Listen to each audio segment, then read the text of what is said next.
Welcome to the Pacific Research Institute's Next Round podcast. I'm Rowena Ichvan, Senior Vice President, and with me is Tim Anaya, Senior Director of Communications. Well, Tim, you watched the governor's State of the State address last week. I read it. What were your thoughts? Well, I hate to say it, but my first thought upon watching and listening to it was, what a nothing burger. You know, we're in kind of uncertain times, and certainly there are a lot of problems facing our state today, quite pressing problems. And certainly this is an activist governor with a full slate of initiatives. But I thought the speech really said a lot of nothing. It was almost like they were ticking a box of, we have to give a speech.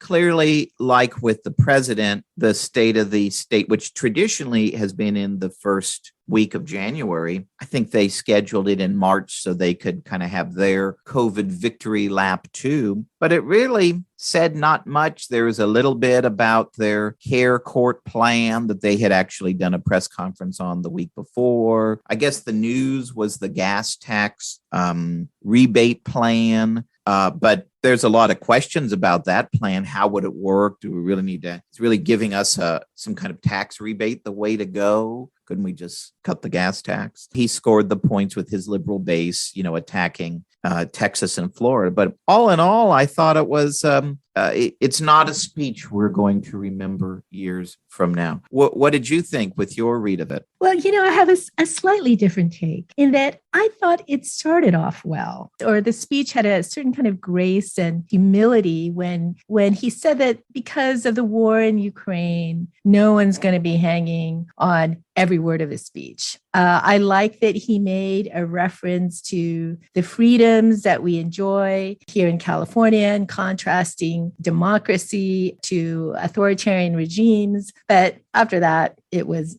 downhill. You're right. He mentions that the diversity of California and the diversity of backgrounds among his staff, and that's all great, but he didn't talk about the diversity of ideas. And the fact is, we have one party rule in the state. When he says California does democracy better than anyone else in the world, well, I can think of plenty who do it better than we do. And while we can't begin to compare the mass exit and the tragedy happening in Ukraine, Californians are leaving the state in droves. That's right. And I wondered, given that opening segment, maybe they just decided, well, we kind of picked a bad time to have the State of the State. So let's just give kind of a plain speech and move on. And, his care court plan to deal with homeless who are dealing with mental illness, to me, that could have been the nucleus of a pretty substantive State of the Speech. That they announced it beforehand, it was almost like they didn't try to have a big State of the State this year. Yeah, as we know,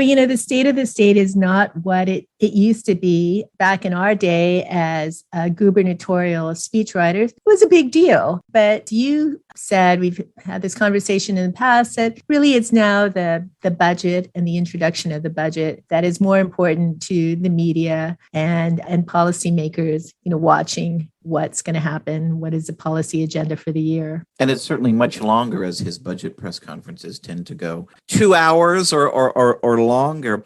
I will put in one plug. What was quite good speech was the Republican response. And, that's something I've had experience writing, the Republican responses for past legislative leaders. And Assemblywoman Suzette Martinez Valadares, who represents Simi Valley and Santa Clarita, she did kind of an on-the-spot response, especially on the issues of homelessness and quality of life, inflation, etc. It was one of the more impressive presentations that I've seen in a long time from a legislator. I'm sure you can find the speech somewhere on YouTube. It was quite well done. And as we discussed when we talked about the State of the Union address, it's very hard to make an impression when you're giving the opposition response. And hers, definitely worth checking out. She's someone to keep an eye on. Well, I will. let's go back to the gas tax a bit. So it looks like Newsom is going to propose some kind of relief. We don't know what that's going to look like, but they're having a little debate in their party because some of the progressives don't want to see any kind of gas tax cut at all because they think it takes away from the, infrastructure projects in the state. But we all know that we've got a huge, what is it now? It keeps rising every time I look, $40 billion surplus, not to mention the fact that we've got, $45 billion in infrastructure spending coming to California. So where do you think that's going to go? Well, I think they kind of decided, well, we need to say something about this since it's the topic on everybody's mind. So my guess is they haven't figured out how to lower the gas tax or give give relief there. But you're right. It's even though we have a $40 billion surplus, it is not an insignificant amount of money if you're going to do a wholesale rebate. If you read Dan Walter's column from this week, kind of goes through, how would it work to have a gas tax rebate? He kind of did some back of the envelope math running down how much we drive each year and how many vehicles are on the road. So he kind of assumes, Californians on average are paying an extra $43 a month to drive based on this rise in gas prices. So that being the case, if you were to have a rebate of about, $500 per vehicle, over a full year, that'd be $15 billion. So it's not an insignificant amount of money. And of course, from our friends at the Capitol who've never met a surplus they didn't want to spend, there's no way they're going to let go that amount of money. And it should be noted the two biggest opponents of cutting the gas tax are the Senate President Pro Tem Tony Atkins and Speaker Anthony Rendon. So, but it's pretty clear in California and nationally, gas prices are becoming a huge political albatross for Democrats, and Democrats are going to have to show something that they get it and that they're working to lower costs of living for their constituents. And so while Newsom is clearly still trying to figure it out, they get it that they're playing with fire on this one. Well, let's move on to our guest, our speaker in this case. Last month, we had our annual Sacramento Ideas in Action conference, and our keynote speaker was Sacramento District Attorney Anne-Marie Schubert. And she addresses the growing crime in the state and her ideas on what to do to try to reverse these progressive agendas of some of the big city prosecutors like Chesa Boudin in San Francisco and George Cascon in Los Angeles. So I thought it was really a terrific speech, and it was great to have her. Well, and polls show crime is increasingly one of the hottest issues, one of the top issues for voters this year. Voters are growing increasingly afraid and frustrated with all of these issues of rampant shoplifting and incidents of violent crime on the streets in big cities and small cities alike. And so Anne-Marie Schubert's talk couldn't be more timely.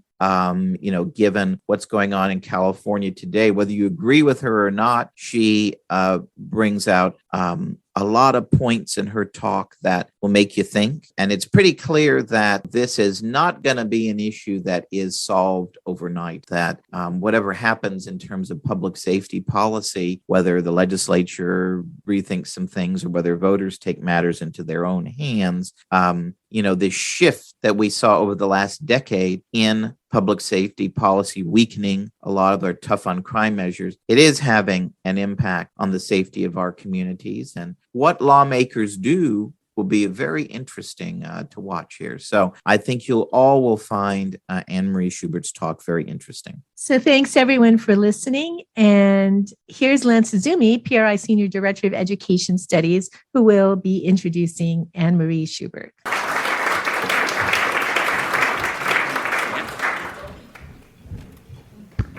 Well, thank you, Sally, very much for that very kind introduction.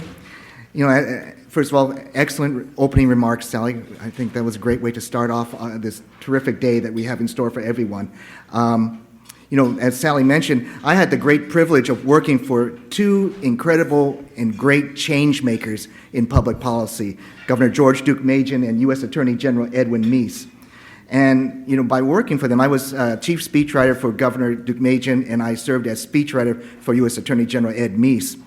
And, from being close up with those two leaders, I saw what a difference leadership makes when it comes to fighting crime, dealing with criminals, and with protecting the public.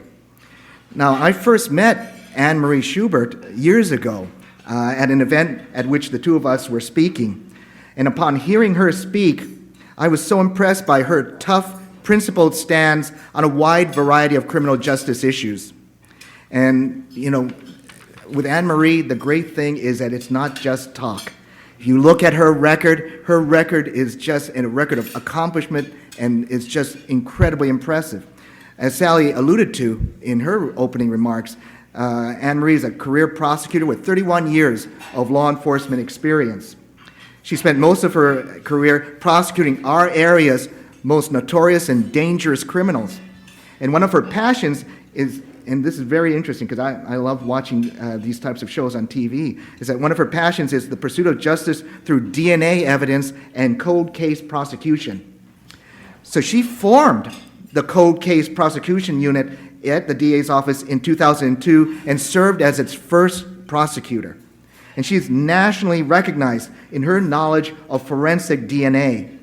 She's also created innovative community programs focused on helping children by combating truancy, educating our youth, and honoring local citizens who have helped serve justice, all of which are so incredibly important, as I know from my own work in education. In 2014, Anne Marie was elected as Sacramento County District Attorney. Since taking office, she has been committed to working in the courtroom and in the community to provide the highest level of public safety through the prosecution, prevention, and innovation practices against crime. Now, how refreshing is it to hear that description about a district attorney in California?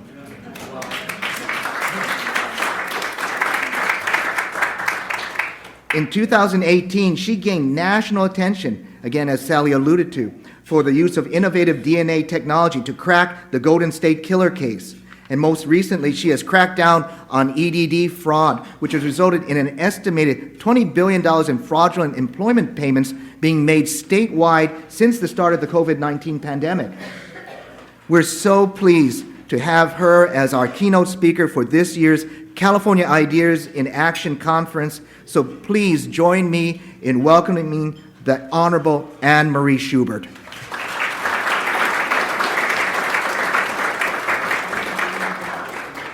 Thank you. Appreciate it. All right. Well, first of all, I would venture to guess that when Lance was a deputy DA in Los Angeles County, he had a much better district attorney than they have right now. So probably shouldn't say that, but I am. All right, so I'm going to try not to depress you all and try to keep this optimistic about where we kind of stand right now in California. But before I kind of talk about what I would say is the landscape of what's happening, which you all know, I want to tell you why I do this job. I've never done anything else in my professional career. I graduated, I went to law school, I probably say for the wrong reasons. I just wanted a job when I was done. I never really thought about this world of criminal justice. I had no exposure to it. I grew up here in Sacramento, come from a big family. So I go off to law school, and halfway through school I interned for a judge in San Francisco. Her name was Lucy McCabe. She was a hoot, and she represented Jefferson Starship in her days. But she was assigned a criminal, and I'd never in my life had any real exposure. And I fell in love with this concept of public safety and advocating for crime victims' rights. And I never looked back. Passed the bar in 1989 and started my career in January of 1990. But it's really, really important when I talk about public safety and we talk about what's going on in the state that people understand the consequences of crime. And most people, we hope, are not ever going to be the victim of a violent crime. We hope that never happens. But to understand why we are so passionate, why I do this work, why people like Lance did it in his younger days, you have to understand why.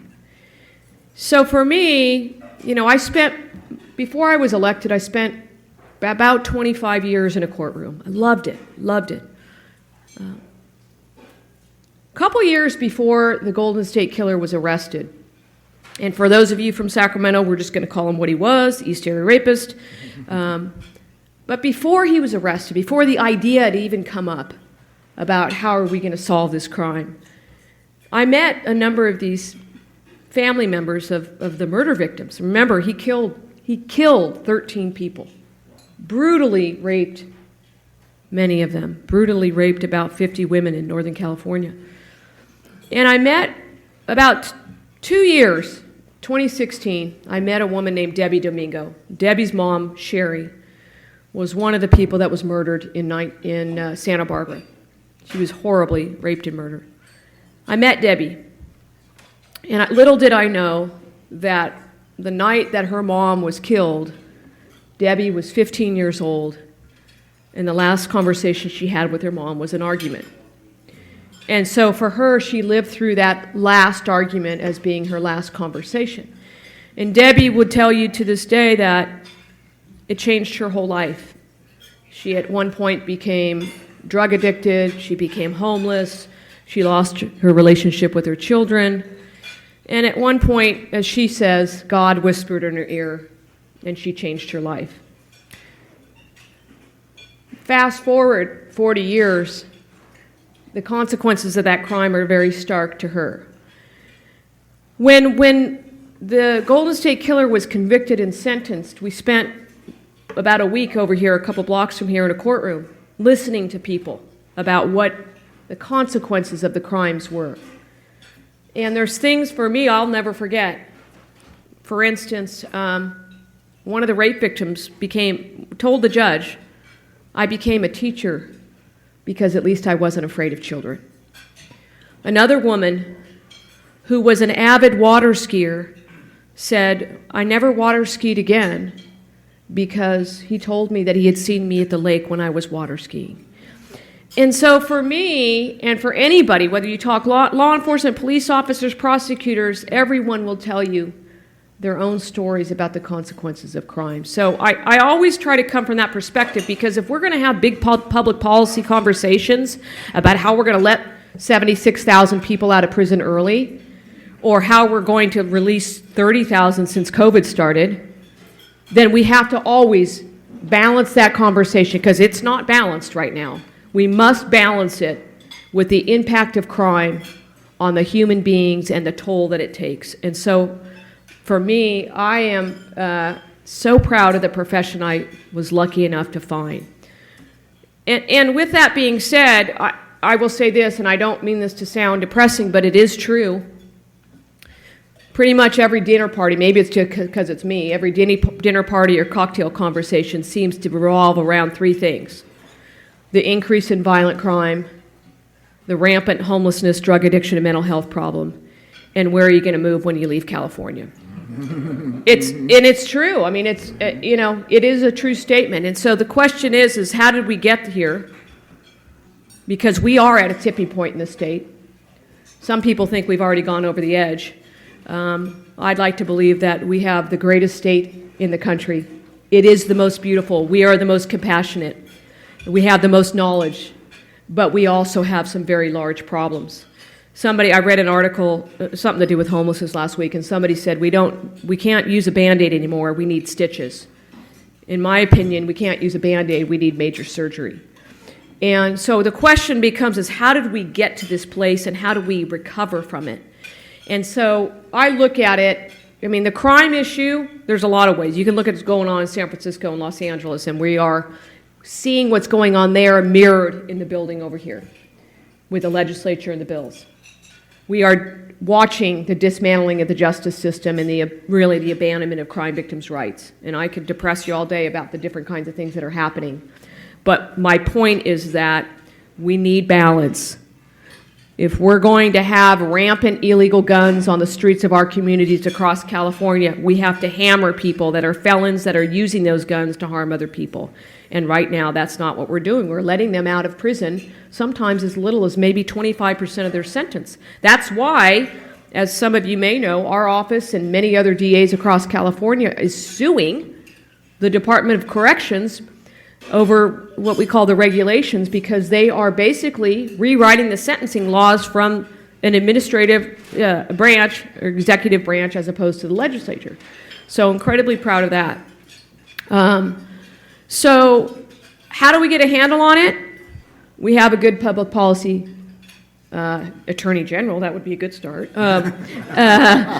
We address what's going on in Los Angeles and San Francisco. If you're watching, 3 people got booted off the school board 2 days ago, right? The quote-unquote district attorney in San Francisco, who my friend calls the imposter, is subject to a recall in June. And I'm hopeful that that happens, because what he's doing is destroying that city. We have a district attorney, quote-unquote, in Los Angeles County, who on his first day in office dropped a nuclear bomb of everything that he's going to do to help the inmates as opposed to the crime victims, to the point that over here in Folsom State Prison, one of the inmates out of Los Angeles serving time for murder was caught on a video with I know you're all shocked, but they have cell phones in prisons even though they're not supposed to, but caught on a video toasting how he's going to get out because of the new DA in Los Angeles. That is not the way our justice system works. And in places like Los Angeles, you essentially have 2 criminal defense lawyers and no district attorney, and that is a recipe for disaster. We have an adversarial system, and that's not happening. So crime is a big issue. The second one, which everybody talks about every day, is what is going on with the explosion of homelessness. And one only needs to read the papers of what happened here in Sacramento and the charging that we just did of an individual who's now charged with kidnap, rape, other sex crimes, of a young lady who decided to go on a walk to the river here in Sacramento by a transient. One only needs to drive to the corner of Fair Oaks and Howe and ask yourself, what in God's name has happened here? And the question becomes, how did we get to this place? Because we have over 2,000 people, transients, living on the Parkway. How did we get there? We got there through a number, as I call it, a tsunami of things. Prop 47. Okay, let's all remember the ballot title and summary for that. Prop 57, which has allowed for the early release of people that beat women, rape women, assault people, because they're considered nonviolent under the penal code. We got there because now, in my opinion, because of Prop 47, we no longer have these incredible things called drug courts, where we are allowing people to get treatment as opposed to going to jail. Nobody wants to go to treatment anymore because there's no consequences if you don't have it. In our county alone, since Prop 47 passed, we've had a 110% reduction of people going into those courts. Why? Because it's a ticket, and they throw their ticket away, and you'll find it on the bike trail somewhere. What other things have we seen happen? Well, other than the weakening of laws and all that, we don't supervise people anymore. We have about 20% of the probationers and parolees in our state are transient. That's a recipe for disaster, because it's not getting them the services they need, and it's not making sure they're safe. So I told you it's all going to be an uplifting conversation here. Since 2019, just here in Sacramento County, 2019, we've had over 50 homicides of people that are either transient or they killed other transients. 50 human beings. So that's an astonishing number. So the question becomes, how do we deal with this? Well, on the homelessness issue, which some people don't even want to call it homelessness, they want to call it transient behavior, whatever you want to call it. These are people with a drug addiction, mental health issues, and if we do not require mandatory treatment, you go down to the Tenderloin, you go down to San Francisco, you will be shocked. Open air drug dealing, open use and selling of stolen goods. I went down there a few weeks ago. watch dope deals going on. I watch people smoking fentanyl. I watch people selling stolen goods right there on right off Market Street. And what happens there is you've got basically the criminals or the people that are engaged in this knowing that there's no consequences for it. There's a viral video going around about a guy that moved here from Texas, if you haven't seen it, basically about how he gets $800 in funding from the government, how he uses it to buy dope. He goes and steals $60 a day to support his dope habit. And that he's in San Francisco because there's no consequences. And the truth is that, in my opinion, there is a path out of this problem. But you've got to have someone that's going to have the political will and the leadership to help with that. I do not think we'll solve the homeless problem through legislation. I think it's going to require ballot work because we have struggles in our legislature with fixing these things. You've got to offer shelter. That's what the federal law says. You've got to enforce the law. As one of my colleagues and friends once said, is that law enforcement doesn't have to be the front line of solving the problem, but they do have to be the bottom line. There's no question about that. You have to break up what's happening on the Parkway. You have to break up the open-air drug markets. You have to offer services. Listen, I'm one of those fiscally responsible people, Mr. Kupal. I believe that if we can get people help and treatment, and you save money, right? I'm one of those types of people that says, yeah, if we can safely get that done, we're helping that person, we're helping that family, we're helping that neighborhood, and we're helping the community. And we owe it to get that done for the rest of us. Imagine what the quality of life is. It should not be the topic of dinner party conversations. But those are what I would say. I can talk about EDD all day long and how pathetic it was. I was just telling Mr. Kupal I had a budget meeting this morning about how we have way more tax revenues this year from sales tax, and everybody's scratching their heads. And I'm like, well, did anybody ever think that maybe it's because we handed out $30 billion for people to go buy their Botox and their Maseratis? Seriously, think about it. They didn't just buy that. They bought guns and they bought drugs as well. That's why, in my opinion, we have a lot of gun violence going on. We paid for the illegal guns that they purchased on the streets. So I told you all it's going to be very uplifting. But honestly, I am going to end it on a high note. This is the greatest state in the country, no doubt about it. I've been all over. Okay, it's beautiful. It is the most beautiful place to live. But if we do not get a handle on what is happening, we are going to not only think about the impact on the business communities. Think about that. Think about the tax base we're losing because people are moving out of the state. I went down to Los Angeles a couple months ago to meet with a bunch of high-rise people, and they were yearning because nobody wants to come back to work, right? They have a whole 50-story building. Nobody wants to come back to work. They went on remote work with COVID. Now they don't want to come back to work because they're too scared to walk from the train station to their building, and they do not want to go to lunch when they have to walk around what's happening on their streets. That is not the way the state should be. For us to thrive as an economy, as a business, as a community, as neighborhoods, we must have good public policy and good public safety.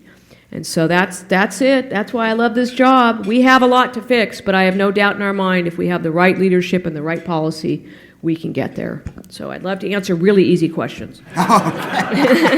Thank you.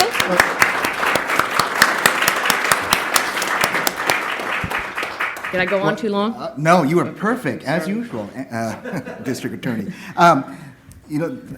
Terrific remarks, really, and I think certainly something that all of us here, everybody in California needs to hear that from somebody who occupies your position, because we're so used to, unfortunately, on the news, hearing something very different from many big city or big county district attorneys. So I have a few questions here that I'm going to follow up with. I want to encourage everyone here. I believe Tim Anaya has mentioned that there are cards and pens on every table. So if you have a question, please write them down, and then we'll do our best to answer them in the 15 minutes or so that we have for Q&A. I will also mention, too, Anne Marie, that when I was in the LA District Attorney's office, Robert Filibosian, some of you remember, was the district attorney of Los Angeles County at the time. Bob Filibosian would not recognize the district attorney's office in LA County right now. And so, I mean, and that is a tragedy. So let me start off, though. You mentioned Prop 47. Right. And so, you know, one of the things that we've seen, it's been played all over local and national news in California, is the recent crime spree of these brazen, organized shoplifting and thefts from trains that are going on. So, you know, the shoplifting has been going on for years, but the merchants now are giving up on reporting them. Right. And in some cases closing their stores because of it. And you mentioned Prop 47, which reclassifies certain felonies as misdemeanors, and which is being criticized for taking away the prosecution's ability to charge shoplifting as a felony. Right. So could you address this specifically, and what do you think that California needs to do in order to address this crime wave that we're seeing at the retail level? So I say this and I mean it. Prop 47 was the biggest con job in California history. The alleged intent behind 47 was let people that steal have drug problems, or people that have drug problems tend to steal to support their habits. That may be true. And there was a lot of promises made to the voters about how many hundreds of millions of dollars we're going to save. You know, I will tell you this, the last time I checked for Sacramento County, we've got $0 from those savings. So I think there's really two kinds of categories of people that are benefiting from 47. Seriously drug addicted people, okay? They are, you just look along the river, okay? Their camps are filled with bikes and everything else. Those are, maybe I'm negative, but mostly stolen goods, okay? They have to support their habits. Okay, there's a class, there's people that have major drug addiction, mental health they're benefiting, because what 47 did was it reduced all theft, virtually all theft, to misdemeanors, meaning that there's almost no consequences. They get tickets now in the field, and really what's happened with the retailers, to a large extent, is it's not even being reported. So the latest spin by some policymakers is, well, the prosecutors need to do their job. I'm like, are you really? You don't think we're going to prosecute people if we can? You don't think law enforcement is going to do what they can if they had the tools? We don't have the tools. We can't get people into those drug courts. The second class of folks, in my opinion, under 47 are just the thieves. The thieves that are just, as you see them on the videos, the thieves on the Union Pacific. Look at the images. You honestly think that all of those thefts were reported? I mean, don't ever forget that just because crime is down doesn't mean it's not. It doesn't mean it's all reported. Okay, that is a fact. I go into the stores, and you know, maybe it's just because I'm used to this. You spend enough time in there, you spend enough time, you're going to find it. We should not live in a society where Walmart should have to pay $1 million to have somebody stand outside their store every day to protect from theft. So what can we do about it? 47 was written very strategically. It's going to most likely take a ballot initiative. Now, would I like to think our legislature is going to pass some kind of bill this year to give us what we call serial theft back, so that you can start prosecuting people at a higher level? I'd like to hope that. May not happen. So it may be that we have to do another ballot initiative. I think the appetite is there. Myself and Assemblymember Jim Cooper ran a bill, and a ballot initiative, Prop 20, a couple years ago, that would have fixed some of the stuff, but we got trounced by the money. So that's great. I mean, let me do a follow-up and do one other question, and then we'll go to the questions from the audience. But as a follow-up on Prop 47, I mean, one of the things that has been mentioned is the fact that gun crimes, that if you have a gun that is worth less than $950, and right, it's... I think they changed it. I think it's still a felony, though. I think still? Initially it was, and then I think I'd have to look on it, but... Okay. Well, yeah.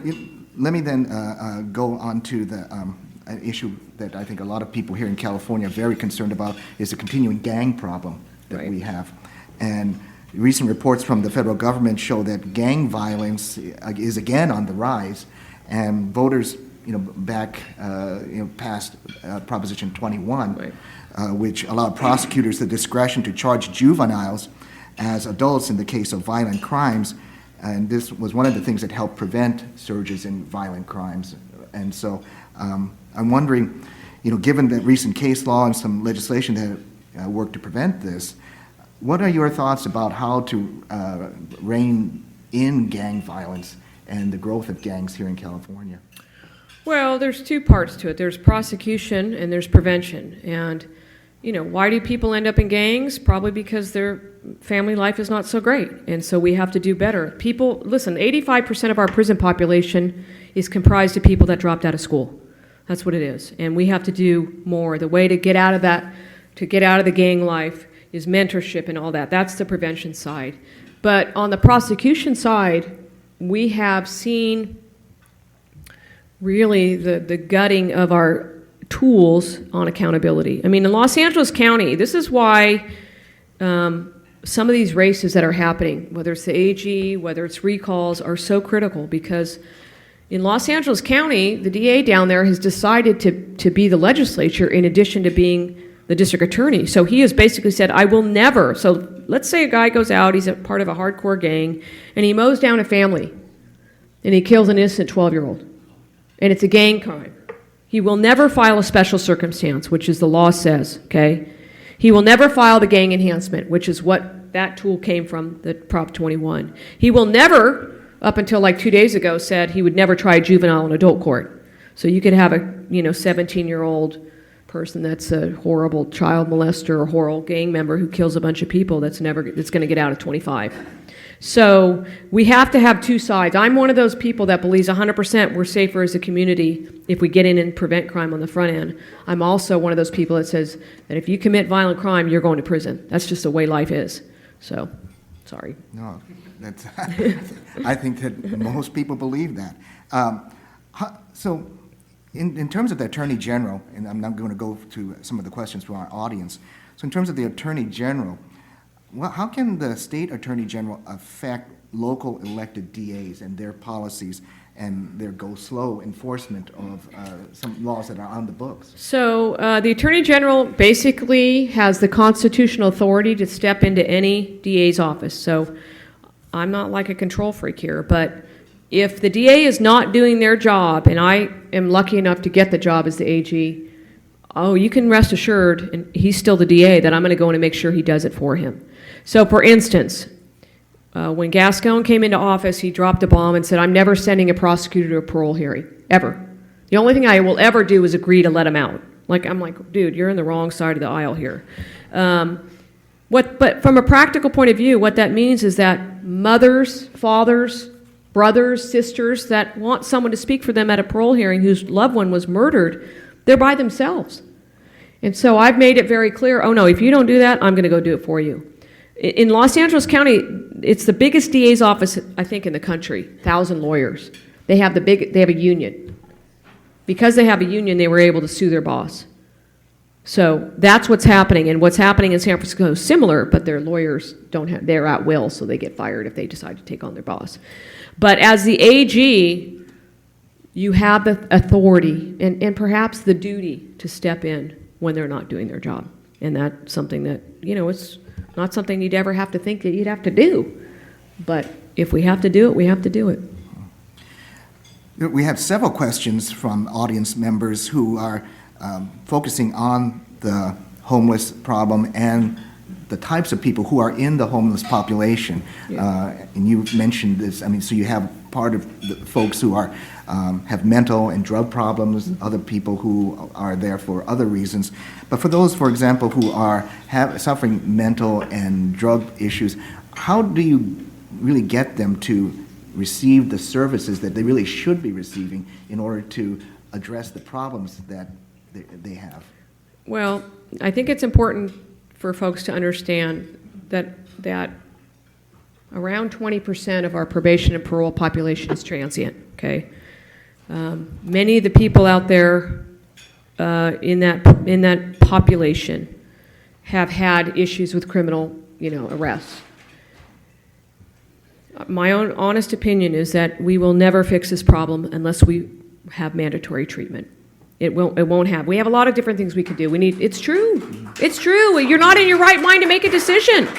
I was having a debate with somebody this morning about, okay, let's just buy a football field. Okay, let's get a football field out here and we'll bring them services, we'll bring the porta potties, bring the water and all that stuff. But if they're not required to do treatment and they're addicts, they're not going to go to that place. They're not going to go there. They're going to stay someplace where they have access to stealing goods so they can support their habit. I mean, we have to have mandatory. Doesn't mean you throw them in jail. It means you have mandatory treatment. And we have got to change our 5150 laws, which I can spend time on boring you, but we also need to do conservatorship laws. But what has happened in California is we have, rightfully, governments. This city council is outraged. This county city council is trying to deal with it. This county board of supervisors is trying to deal with it. And we have to deal with it as a state. Because all we're going to do, if we start, let's say we have a city council that says, oh no, we're cracking down.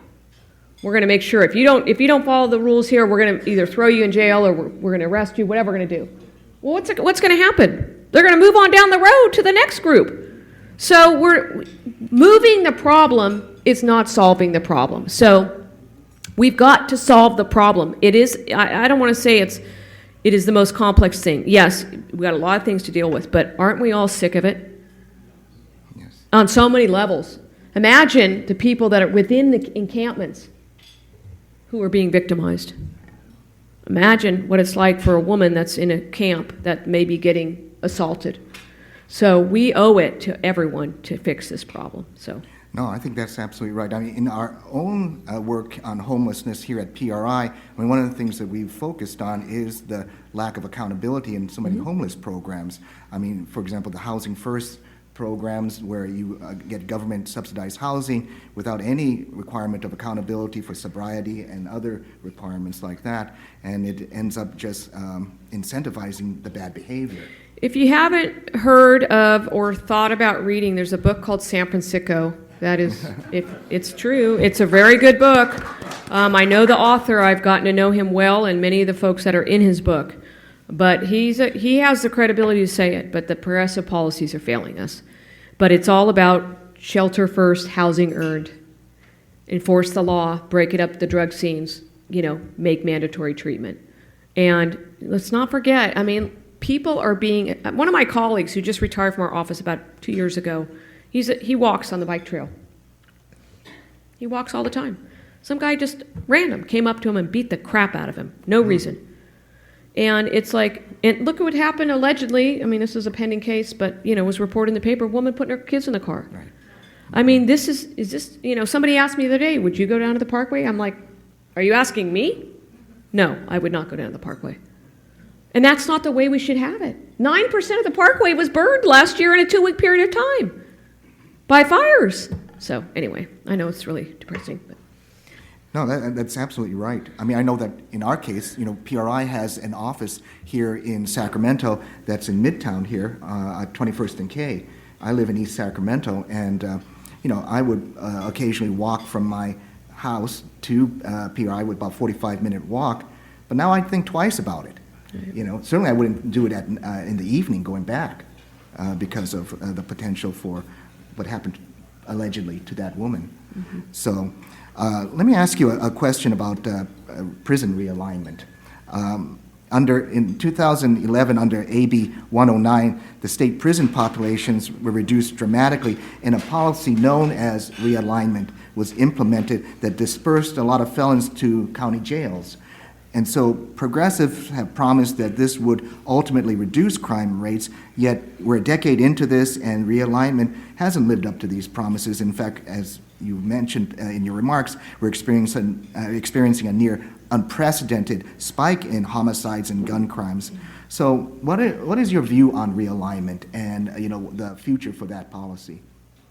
Well, I have learned as the DA, if you ever hear the word realignment, run, because it means it's a big dump and run by the state. Whatever it is, whether it's criminal justice, whether it's whatever it is, it just means they're putting the problems onto the counties. That's what it really is. When I wasn't the DA when AB 109 was passed, I think I was running, but my view was, listen, it's all fine and dandy if you're going to do that as long as you give us the resources to do it. And that's what has not happened. You don't have the resources. And when we got 14,000 probationers in this county alone, if you don't have the resources to get them the supervision, the treatment, all of those things, that's what's happening.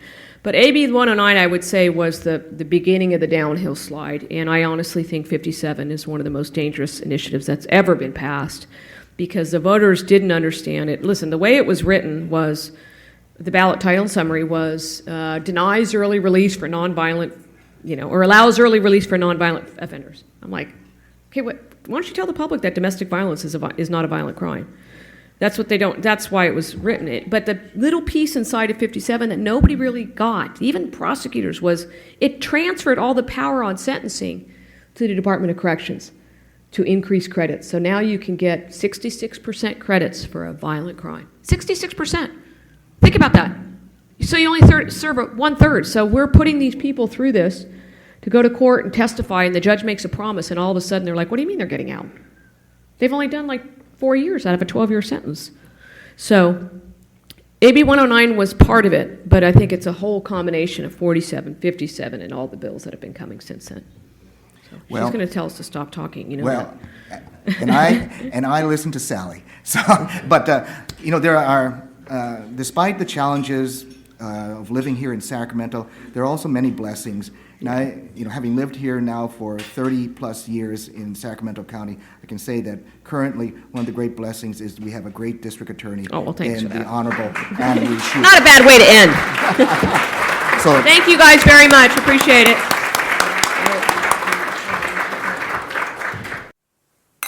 If you like this episode, please tell your friends and subscribe to PRI's podcast at iTunes, Google Play, Stitcher, TuneIn, iHeartRadio, and Spotify. And when you're on these platforms, don't forget to give us a big 5 stars. If you don't subscribe to any of these, you can still listen on PRI's YouTube page, youtube.com/Pacific Research 1. That's the number 1. Thanks for listening. I'm Rowena Ichon. Hope you'll come back again for next round with PRI.